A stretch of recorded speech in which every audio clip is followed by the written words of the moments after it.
మన representation of peoples యాక్ట్లో section 123 class 3 అని ఒక సెక్షన్ ఉంది.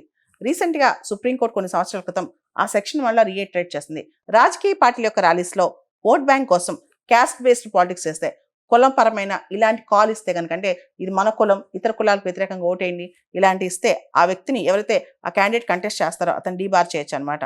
అయితే ఇది ఎంతవరకు రైట్ అని చెప్పి చాలా మంది ప్రశ్నిస్తున్నారు అనమాట. భారతదేశంలో క్యాస్ట్ అనేది ఇప్పుడు వచ్చిన ఫినామినా కాదు. మోడర్న్ డెమోక్రసీ అనేది ఇప్పుడు వచ్చిన ఫినామినా. క్యాస్ట్ ఎప్పటి నుంచో ఉంది. అయితే భారతదేశంలో కులం అనేది ఒకప్పుడు సోషల్ కాంటెక్స్టే, కేవలం అది ఒక సోషల్ గ్రూప్ అనమాట. ఇప్పుడు అది సోషల్ కాంటెక్స్ట్ లోంచి, సోషల్ గ్రూప్ లోంచి ఇంకా పైకి ఎదిగి పాలిటిక్స్ లోకి వెళ్ళిపోయింది అనమాట. Caste is more about politics now. Professor Rajni Kothari గారి ప్రకారం caste is no more a political phenomena than it is a social phenomena. అంటే క్యాస్ట్ అనేది ఒక సోషల్ ఫినామినాగా ఎంత ఇంపార్టెంటో పొలిటికల్ ఫినామినాగా అంతే ఇంపార్టెంట్ అయిపోయిందని అర్థం అన్నమాట. భారతదేశంలో ఇప్పుడు మనం కనుక చూస్తే రకరకాల కులాలు ఉన్నాయి. కొన్ని డామినెంట్ క్యాస్ట్లు, కొన్ని వల్నరబుల్ క్యాస్ట్. ముఖ్యంగా భారతదేశంలో మార్జినలైజ్ క్యాస్ట్ ఏవైతే ఉన్నాయో వాటికి వాయిస్ కావాలి, మెయిన్ స్ట్రీమ్ పాలిటిక్స్లో ఎంట్రీ కావాలి. అంతేకాదు వాళ్ళకు కూడా సమానత్వం కావాలి. అలాంటప్పుడు ఏ క్యాస్ట్ ర్యాలీ తీయకూడదు పాలిటిక్స్లో అంటే అది ఎలా కుదురుతుందని చెప్పి చాలా మంది అడుగుతున్నారు అనమాట.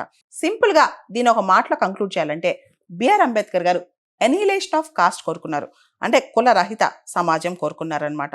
కులాలు అనేది సమాజం లేకపోతే ఈ క్యాస్ట్ బేస్డ్ పాలిటిక్స్ కూడా తగ్గిపోతాయి. అయితే ఇలాంటి సమాజం భారతదేశంలో నిర్మితం అవుతుందా? అసలు ఇలాంటి సమాజం ఏనాటికైనా వస్తా? ఇదే పెద్ద ప్రశ్న.